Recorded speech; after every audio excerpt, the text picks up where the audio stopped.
Want players to pick up items in your Roblox game? Here's how to script a simple and smooth item pickup system.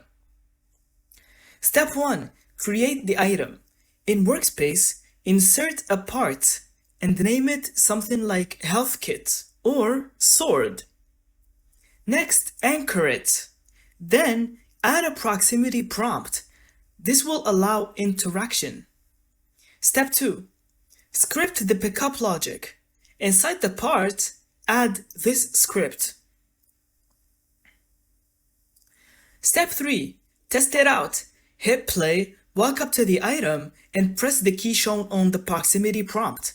If scripted correctly, the item disappears and the effect triggers. Done! You now have a working item pickup system for your Roblox game. Thank you so much for watching, and I hope you found this video helpful. Don't forget to leave us your thoughts in the comments.